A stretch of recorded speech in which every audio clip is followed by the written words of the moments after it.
Wasu 'ya'yan jam'iyyar APC a jihar Zamfara sun kauracewa zaben shugabannin jam'iyyar na jiha da aka gudanar a ranar Asabar ta gabata saboda zargin da suka yi cewar an batse su wajen gudanar da wannan zaɓe.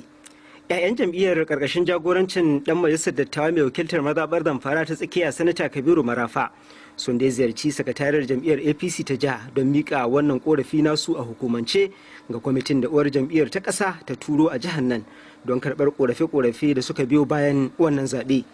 Jagoran tawagar Alhaji Bello Soja Baƙyasuwa Maradun ya dai shaida wa kwamitin cewar ba a shirya gaskiya ba a zaben, yana mai zargin cewar an yi wa dokokin jam'iyyar karan tsaye tun a zaben mazaɓu da aka gudanar a dukkan ƙananan hukumi 14 na wannan jiha.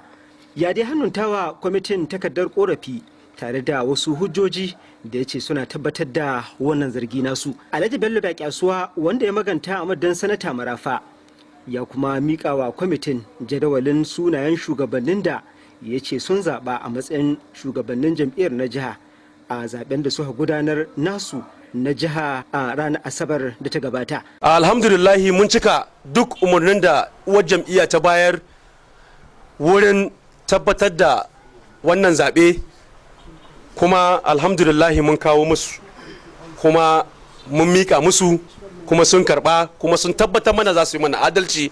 Da yake karbar korafin, shugaban kwamitin Alhaji Umaru Duhu ya yaba wa 'ya'yan jam'iyyar bisa bin ka'idar da aka gindaya wajen mika wannan korafi nasu tare da ba su tabbacin cewar kwamitin zai yi musu adalci. Kuma muna so ku sani cewa wallahi za mu yi abin da ya kamata ya kai.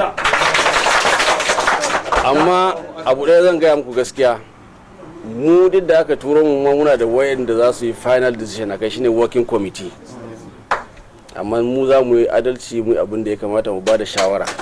Alhaji Umaru Duhu wanda da shi aka kafa tsohuwar jam'iyyar APP tun a shekarar 1998 ya yi kira ga 'yan jam'iyyar APC da su haɗa kawunan su, yana mai bayyana ababen da suka biyo bayan zaben shugabannin jam'iyyar a wasu jihohin ƙasar nan a matsayin matsalolin cikin gida da za a iya warwarewa cikin ruwan sanyi. Mu ba da shawara wadda zai kawo maslaha a cikin jam'iyyar na wadda ba za a ɓata rai ba. Idan abu ya faru haka, mutum ɗaya ba zai ce shi ya samu rinjaye akan wani ba, dole ne za a zo a zanna a yi tankaɗe da rairaye, a zo a haɗa kai duka, wannan ya samu wancan ya samu, a yi zaman lafiya. Magana yanzu ce na tabbatar muku cewa ku ne halittattun zababbu, na gaya muku mana muku karya. Su ɗin ma ai za mu kira su mu tambaye su mu ji me su ma suka yi, so da za a ɗauka sai a ba da shawara yadda za a samu zaman lafiya a cikin jam'iyya.